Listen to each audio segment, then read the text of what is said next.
নেয়ামতের দুটো চক্ষু দিয়ে আমরা আল্লাহর কোরআন দেখে দেখে পড়ি।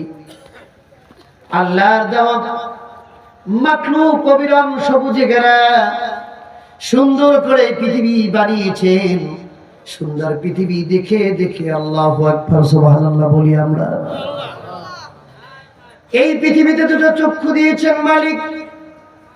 যেই মায়ের পেটের ভিতরে তীব্র অন্ধকার আর অন্ধকার, লোডশেডিং আর লোডশেডিং, সে মায়ের পর তিনটা পর্দার আড়ালের ভিতরে আমার আল্লাহ আপনাকে সুন্দর করে সেট আপ করে অনুকৃজকুম তিফলা শিশু বানিয়ে জমিনে পাঠিয়েছেন। আসার পরে যদি আমাদের দুটি চক্ষু না থাকতো, দুটি চোখ যদি আমাদেরকে আল্লাহ না দিতেন, আমার মায়ের এবং আমার বাবার চেহারাটা কি আমরা কোনোদিন দেখতে পেতাম কিনা? জোরে বলেন, পেতেন? আল্লাহর দরবারে শুকরিয়া আদায় করি। আপনার পাশে এক ভাই অন্ধ, যিনি পৃথিবীর কোন চেহারা দেখেন না, অতঃপর আমাকে আল্লাহ দুটি চক্ষু দিয়েছেন। আমি মায়ের চেহারা, বাবার চেহারা, পৃথিবীর আল্লাহর সৃষ্টির চেহারা সব কিছু দেখতে পারি। এর থেকে বড় নিয়ামত আছে কিনা? জোরে বলেন, আছে? এরপরে দিলেন জবান, কথা বলতে পারি, আমার মালিককে আমি ডাকতে পারি, আমাদের রবকে আল্লাহ বলে ডাকতে পারি। সুবহানাল্লাহ বলেন। মাকে মা বলে ডাকতে পারি। কত মানুষ আছে বধির, কথা বলতে পারে না, আল্লাহকেও ডাকতে পারে না, মাকে মা বলে ডাক দিতে পারে না, ভাইকে ভাই বলে ডাক দিতে পারে না। যেই মালিক আপনাকে আমাকে জবান দিয়ে কথা বলার শক্তি দিলেন, এর থেকে বড় নিয়ামত আর হতে পারে কিনা? জোরে বলেন। এরপরে দিলেন নাক, এরপরে দিলেন পা, এরপরে দিলেন হাত। অত্যন্ত হিসাব করে আপনার আমার আল্লাহর গোলামের ভিতরে 3.5 হাত বডির ভিতরে এক একটা নিয়ামত এমন ভাবে দিয়েছেন, একটার বাইরে আর একটা চলে না। জোরে বলেন সুবহানাল্লাহ। আপনার আমার মাথার ভিতরে হেড অফিস, এটার ভিতরে কি আছে? জোরে বলেন, মগজ। কি আছে? এমন মগজ দিলেন মাথার ভিতরে, চতুর্দিকে পানিতে ভাসমান। এই মগজটা টলবল করে চলছে। মাথার চতুর্দিকের পানিটা যদি শুকিয়ে কোনো কারণে চলে যায়, এই পৃথিবীর মানুষগুলো পাগল হয়ে যায়। ব্রেন ঠিক থাকে না, অথচ এই ব্রেনটের ভিতরে এমন কোন সূক্ষ্ম সূক্ষ্ম কিছু তার আছে। এই মানবতার মগজের তারগুলো যদি টান করা হতো, 5 লক্ষ মাইল পর্যন্ত টান করা যেত। জোরে বলেন সুবহানাল্লাহ। মনুষ্য বিজ্ঞানীরা কোরআনের কাছে এসে মাথা নত করে ভিক্ষুকের মতো হাত বুলিয়ে দিয়ে কোরআনের কাছে গবেষণা করে মানুষ সৃষ্টির রহস্য বের করে দিয়েছেন। আর এই কোরআনের আকাশে যখন গবেষণা শুরু করে দেয়, ওই বিজ্ঞানীরা সাথে সাথে মাথা নত করে মুসলমান হয়ে যায়। সুবহানাল্লাহ বলেন। সেই রবের দরবারে শুকরিয়া আদায় করি। আপনার আমার ঘাট থেকে মাথার ভিতরে 32,000 সেল দিয়েছেন। এখান থেকে এক একটা সেলের ভিতরে যদি স্টপ হয়ে যায়, রক্ত চলাচল বন্ধ হয়ে যায়, মিনি স্ট্রোক হয়ে যায়, মিনি স্ট্রোক। 4টা থেকে 5টা রক যদি বন্ধ হয়ে যায়, জীবনে আর স্মৃতি শক্তি থাকে না, ফুল স্টপ হয়ে জমিন থেকে চলে যায়। জোরে বলেন ঠিক কিনা? যেই মালিক আপনাকে আমাকে 24 ঘন্টা বিনা টাকায় বিনা বেনিফিটে অফুরন্ত অক্সিজেন দিচ্ছেন, মুক্ত আকাশের নিচে ঘুরে ঘুরে অক্সিজেন খাচ্ছি, কিন্তু অক্সিজেনের বিল কিন্তু দেওয়া লাগে না? লাগে। যদি হাসপাতালে স্ট্রোক করে লাইফ সাপোর্টে 2 মাস রাখে, বিল হবে কত? কথা বলেন। 5 থেকে 10 লক্ষ টাকা বিল হয়ে যাবে। আপনার আমার 100 বছর 70 বছর জিন্দেগির ভিতরে আল্লাহ ডেলি 14 কেজি অক্সিজেন বিনা টাকায় বরাদ্দ দিলেন। কিয়ামতের ময়দানে যদি হিসাব ধরে বান্দা 100 বছর 50 বছর জিন্দেগির ভিতরে তুমি পীর না মাশায়েখ, তুমি আল্লাহর ওলি না প্রেসিডেন্ট না প্রধানমন্ত্রী, আমার দেখার বিষয় নয়। তোমাকে আমি অপরন্ত নিয়ামত দিয়েছিলাম, তুমি 1 কেজি অক্সিজেনের বিল দিয়ে যাও। কথা বলে কিয়ামতের ময়দানে কি পারা যাবে? বাবাজিরা আমার, আল্লাহ বলছেন নিয়ামতের শুকর আদায় করতে হবে না। যদি আমার বান্দারা অপুরন্ত নিয়ামত পাওয়ার পরে বিনা শর্তে মাথা নত করে সিজদা দিয়ে আমার আল্লাহ পাকের শুকরিয়া আদায় করে, আমি আল্লাহ বান্দার নিয়ামতের দরজা আমি বাড়ায় দেই। সুবহানাল্লাহ। সেই মালিকের দরবারে শুকরিয়া আদায় করি, অপুরন্ত নিয়ামত দিয়ে ভরপুর করে। আজকে পূর্ব খাতিয়াল মাতব্বর বাড়ি ঈদগাহ মাঠে জামে মসজিদের সামনে আল্লাহ আসার তৌফিক দিয়েছেন। বেজান না খুশি? জোরে বলেন। এই শীতের ভিতরে কার মহব্বতে আসছেন? জোরে বলেন। না খিচুড়ির মহব্বতে? আল্লাহর কোরআনের মহব্বতে চলে এসেছেন। সিসি ক্যামেরা, আল্লাহর কুদরতি সিসি ক্যামেরায় ভিডিও হচ্ছে, এই ছবিগুলো ধারণ হচ্ছে, ধারণকৃত করে কিয়ামতের ময়দানে আল্লাহ ছবি ছেড়ে দিবেন। দেখবেন এই শীতের রাত্রি উপেক্ষা করে কে কতজন মানুষ কোরআনের আওয়াজে আসতে পেরেছে। এই ছবিগুলো দেখে দেখে আল্লাহ উসিলা করে আমাদেরকে মাফ করে দিতে পারবেন না? জোরে বলেন বাবাজিরা, যুবক ভাইরা, আমরা আশা করতে পারি না আল্লাহর কাছে? আল্লাহ যদি বিশেষ কৃপা আমাদেরকে ক্ষমা করে দেন, এই আজকে তাফসীরুল কোরআন মাহফিলের ছবিটা দেখে আপনারা কোনো হিন্দুদের কোনো দুর্গা পূজা যাননি, হিন্দুদের কোনো কীর্তনে যাননি, আপনারা বাজারে বসে থাকেননি, বরং ফজর এশারের নামাজ জামাতে আদায় করে আল্লাহর জমিনের উপরে ফিরে যেতে হবে। কাছে জোরে বলেন, থাকা যাবে? মাদারীপুরে খাতিয়ালা মানুষ থাকতে পারবেন নাকি? এই পৃথিবীর কেউ থাকতে পারবে? জোরে বলেন বাবা। থাকার কোনো সুযোগ আছে? যেতে হবে কোথায়?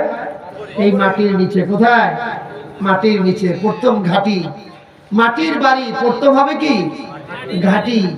এই ঘাটিতে যাওয়ার আগে আল্লাহ বলছেন, ইয়া আইয়ুহাল্লাযীনা আমানুত্তাকুল্লাহ ওয়াল তানজুর নাফসুম মা কদ্দামাত লিগাদ। ঈমানদারগণ, আল্লাহকে ভয় করো। আগামীকাল কবরের জন্য কতটুকু কামাই করেছো একবারে কি ভেবে দেখেছো? আল্লাহু আকবার বলেন না?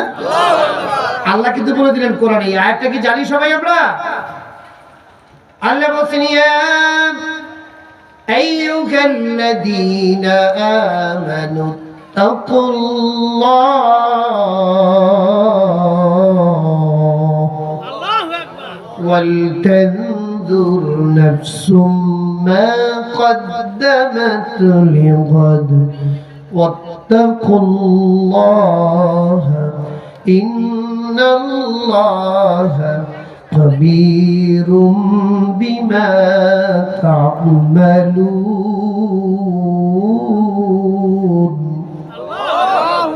আল্লাহ বলে দিলেন, দুনিয়ার মানুষ, হে আমার বান্দারা, তোমরা ওই আমার রবকে ভয় করো এবং আগামীকালকে ওই কবরের জগতে কিয়ামতের ময়দানে তুমি কি কামাই করেছো সেটা কি একবারও ভেবে চিন্তা করেছো কিনা?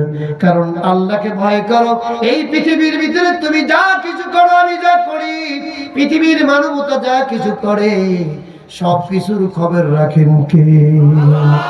আরো যারা বলেন, খবর রাখেন কে?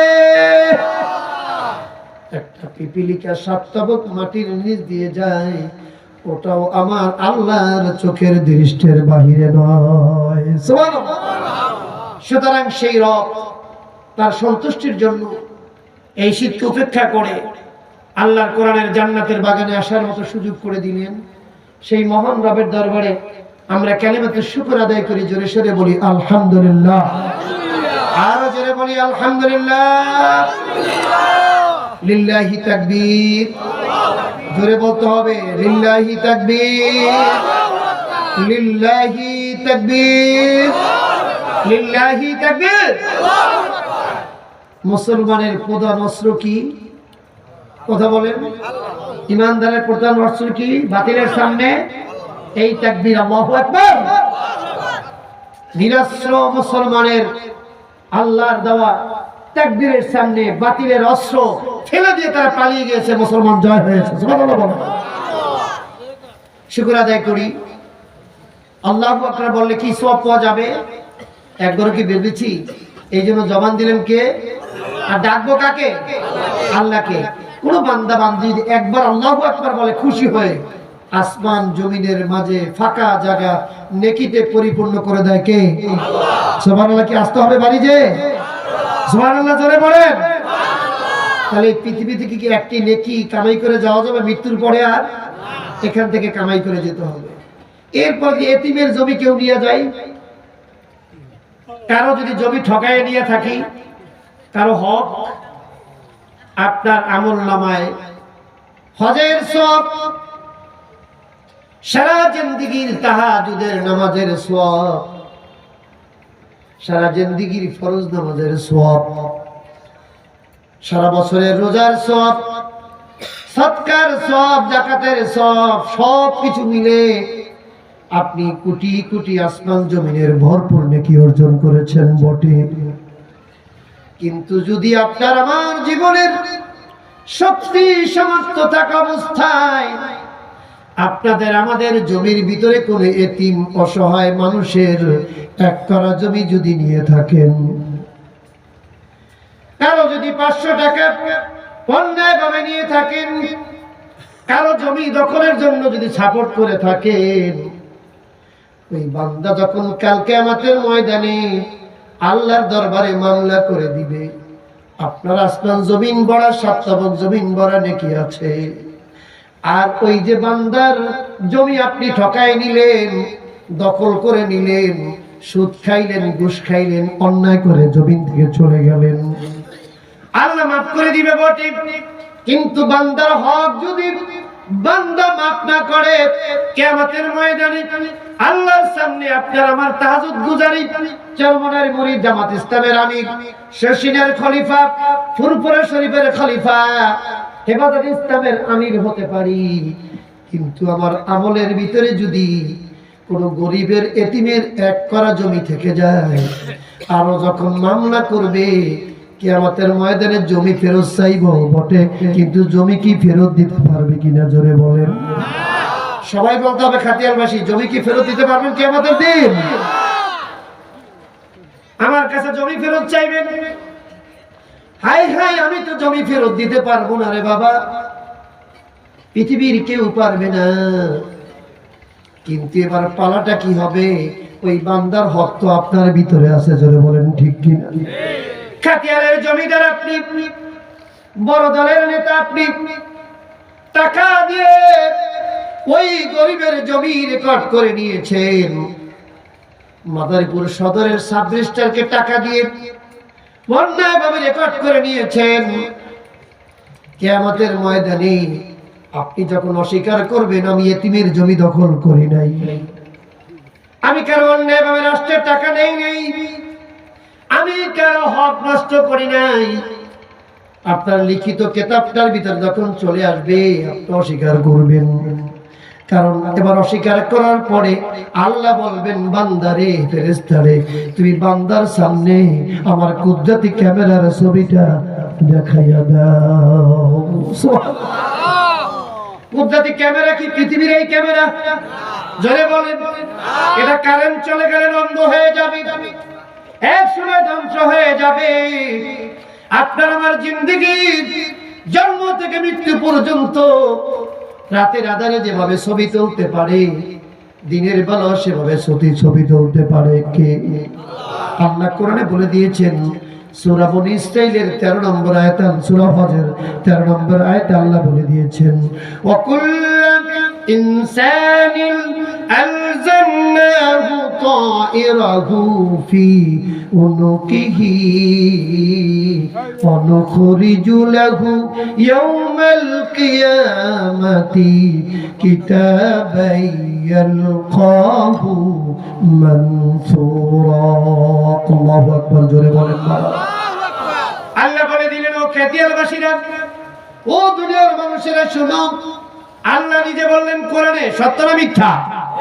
জোরে বলেন। এই আয়াত থেকে অস্বীকার করা যাবে বাবা? একটা বর্ণ অস্বীকার করার সুযোগ আছে কোরআনের?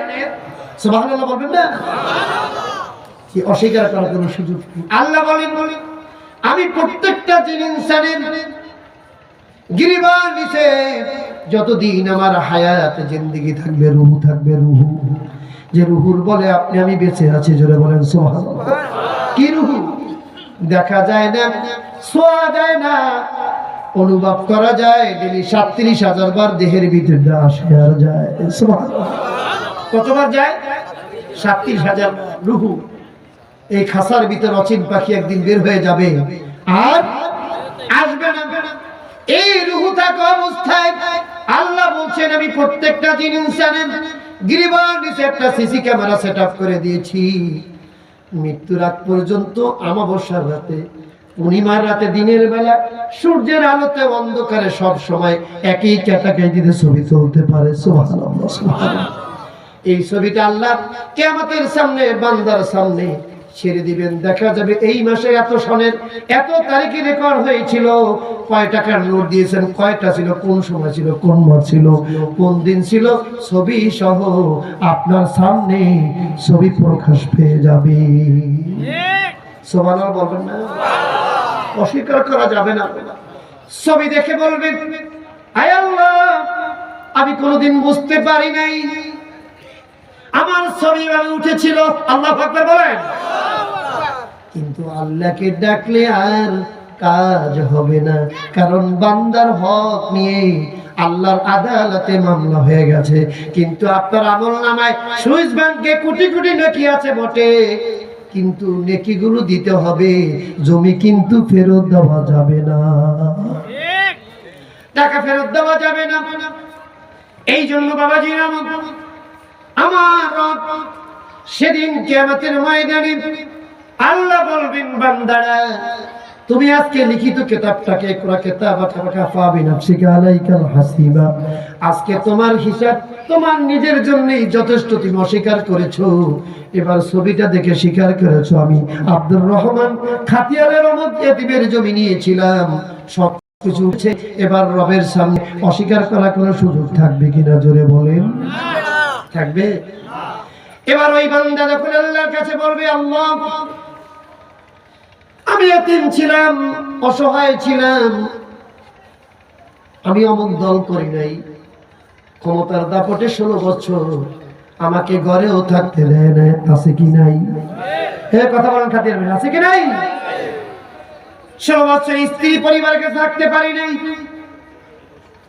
রাষ্ট্রের সম্পদ 80% লাভ করেছে, 20% কোন রকম খরচা করে রাস্তা ক্ষত বিক্ষত করে টাকা মারিয়ে নিয়ে দিয়েছে। কথা বল না? অস্বীকার করতে পারবে কিয়ামতের দিন? নেকি থাকবে, হজের সওয়াব থাকবে, সব থাকবে বটে, কিন্তু আল্লাহর বান্দা নেকিগুলো দেওয়া শুরু করে দিবে। আল্লাহ তুমি আমার নেকি কেটে কেটে দাও। তবু আজকে এই তামার জমিনে জাহান্নামের উত্তপ্ত আগুন থেকে আমি বাঁচতে চাই। বলেন নেকি দিলে কি বাঁচতে পারবে? নেকি দেওয়া শুরু হয়ে যাবে, সব কিছু নেকিগুলো শেষ হয়ে যাবে, পুণ্যগুলো শেষ হয়ে যাবে। এক পর্যায়ে বান্দার আমলে কোনো নেকি থাকবে না, কিন্তু ওই যে বান্দার হক নষ্ট করেছে তার হকের পরিবর্তে নেকিগুলো কেটে যাবে। বান্দা নামাজ বন্দেগী করো, নেকের পাহাড় সমান নিও, জাহান্নামের আসামি হয়ে যাবে। মিথ্যা কথা? জোরে বলেন। একদিন মাটির ভিতর হবে ঘর, মন আমার কেন বাদো দালান ঘর, ফেরানো পাখি উড়ে যাবে পিঞ্জির ছেড়ে, দরদামে সবই রবে তুমি যাবে চলে, বন্ধু বান্ধব যত, মাতা পিতা যারা শত, সবই হবে তোমার পরে, মন আমার কেন বাদু দালান ঘর। ঠিক কিনা বাবা? আজকে পৃথিবীর দিকে তাকান, যেই রব কোরআন দিলেন আপনার আমার জন্য, এই ঈমানের জন্য, কোরআনের দাবিতে বিশ্বে নিপীড়িত, নির্যাতিত, নিপীড়িত মুসলমান আজকে কত দ্বার প্রান্তে ধ্বংসের চলে আসছে। পৃথিবীর কোন সেন্ট্রাল লিডার নাই, কোন রাষ্ট্রের প্রধান নাই ইসরায়েলের বিরুদ্ধে, ভারতের বিরুদ্ধে কথা বলতে পারে, ধরে বলেন ঠিক কিনা? প্রতিবাদ করলো, অস্ত্র নিয়ে শক্তি নিয়ে দাঁড়াতে পারে না। কিন্তু এমন দিন ছিল মুসলমানের এক সময় অস্ত্র ছিল না, মুসলমানের এমন ঈমান ছিল, ঈমানি শক্তির কাছে বাতিলেরা সব পালিয়ে গিয়েছিল। আজকে সেই মুসলমানের ভিতরে ঐক্য নাই, সংহতি নাই, বিভক্ত হয়ে গেছি। এক মুরিদ আর এক মুরিদকে দেখতে পারি না, এক মুসলমান ভাই আর এক মুসলমান ভাইকে দেখতে পারি না। কি করব? জামাত ইসলামের লোকদেরকে চরমনালা দেখতে পারে না, চরমনালা শশীনাকে দেখতে পারে না, হেফাজত আলারা হেফাজত চরমনায় মুরিদকে দেখতে পারে না। এরকম বাজাবাজি করতে যাইয়া টুপি আর পাগড়ি নিয়ে মারামারি করতে করতে খারা মিলাদ পড়াইয়া খারাইয়া মিলাদ করবো না বৈশা বলবো, আমিন কি জেরো হবে না আসতে হবে, এগুলো নিয়ে মারামারি করতে করতে আজকে গোটা দুনিয়ার মুসলমানেরা যখন বিভক্ত হয়ে গেছে, গোটা দুনিয়ায় মুসলমানরা মার খাওয়া শুরু হয়ে গেছে। কিন্তু মুসলমানের যতক্ষণ পর্যন্ত বিভক্তি দূর না হবে, আল্লাহর পক্ষ থেকে বাতিলের পক্ষ হইয়া গজব আসতেই থাকবে, যতক্ষণ পর্যন্ত মুসলমানেরা ঈমানের উপরে ইত্তেহাদ না হবে। জোরে বলেন ঠিক কিনা? বাবাজিরা আমার, আজকে মাহফিলে আসছেন, আপনারা বাড়ি থেকে রওনা করেছেন, নিয়ত করেছেন কোরআনের মাহফিলে যাবেন। আল্লাহ না করুক যদি ফজরের আগে আপনার মৃত্যুটা হয়ে যায়, এই পৃথিবীর কেউ জানে না, কে জানে মৃত্যু হবে কখন, কে জানে? জোরে বলেন। আল্লাহ সূরা লোকমানের ভিতরে বলে দিলেন 5টি জিনিস পৃথিবীর কেউ জানে না, একমাত্র জানেন কে? আল্লাহ। কিয়ামত কখন হবে জানে কে? আল্লাহ। বৃষ্টি কখন হবে কেউ জানে? নিশিরে ভেজা পানি দিয়ে আপনার আমার জন্য সবুজ শাকসবজি বানায় দেন কে? এত শীতকালীন শাকসবজি খান, পৃথিবীর কোনো বিজ্ঞানীরা বানাতে পারে? কে দিয়েছেন? শিশিরে ভেজা পানি দিয়ে অপরন্ত শাকসবজি খাচ্ছি আমরা, ফলমূল খাচ্ছি, হরেক রকমের হাজার রকমের মাছ আল্লাহ বানিয়ে দিলেন বান্দার জন্য, 37 প্রকারের গোশত আল্লাহ হালাল করে দিলেন। সব কিছু পাওয়ার পরও সেই রবের সামনে আল্লাহর কোরআন সুন্নাহ ভিত্তিক আমরা আল্লাহর সামনে মাথা নত করে জীবনটাকে চালাতে পারি না, যে কারণে আমাদের মুসলমানের উপরে আজকে বরকত উঠে গেছে। জোরে বলেন ঠিক কিনা?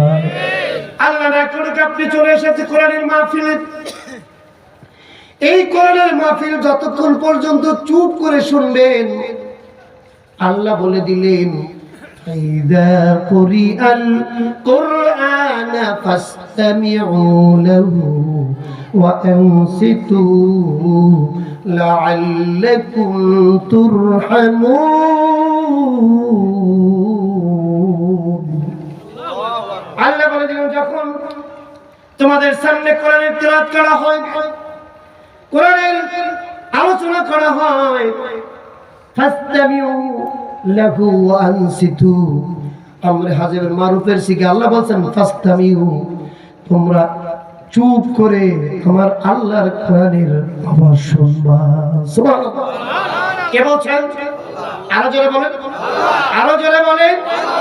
আল্লাহ বলেন ফাইদা কুরিল কোরআনা ফাস্তামিউ লাহু ওয়া আনসিতু, কোরআনের আওয়াজ শোনার পর যদি বাজারে কেউ বসে থাকে, কোরআন যদি না শুনে, সব হবে না গুনাহ হবে? বাবা জোরে বলেন। এই মুসলমান কি পৃথিবীর কেউ বাঁচাতে পারবে আল্লাহ ছাড়া?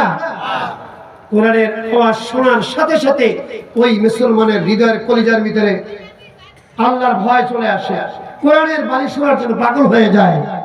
কিন্তু দেখা যায় বাজার ঘাটে বসে বসে অলস সময় কাটাচ্ছে, কিন্তু কোরআনের আওয়াজ শুনতে আসে না। আছে কি নাই বাবা? কিন্তু কেউ যদি মমতাজের গান শুনে, খাতিয়ালে আজকে অমুক শিল্পী আসবে, কথা বলে না কেন, মাইকিং করা লাগবে না, হামা করে দেওয়া পড়বে মানুষ, জাহান্নামে তো যেতে হবে। এই জাহান্নাম থেকে বেঁচে থাকার জন্য আল্লাহ দিলেন কোরআন। সুবহানাল্লাহ বলেন। আল্লাহ বলছেন যারা আমার কোরআন শোনার পরে চুপ করে আমার কোরআনের কথা শুনবে, আমার কোরআন তেলাওয়াত চুপ করে শুনবে, আল্লাহ বলছেন লাআল্লাকুম তুরহামুন, আমি অবশ্যই তোমাদের উপরে আমার রহমত নাজিল করে দিব। জোরে বলেন সুবহানাল্লাহ। আল্লাহর রহমত যদি থাকে ভয়ের কোনো কারণ আছে? জোরে বলেন। ভয়ের কোনো কারণ নাই। বাবাজিরা, এই জন্য আপনারা কোরআনের মাহফিলে আসছেন। এই কোরআন তো মানবতার একমাত্র মুক্তির পথ। জোরে বলেন।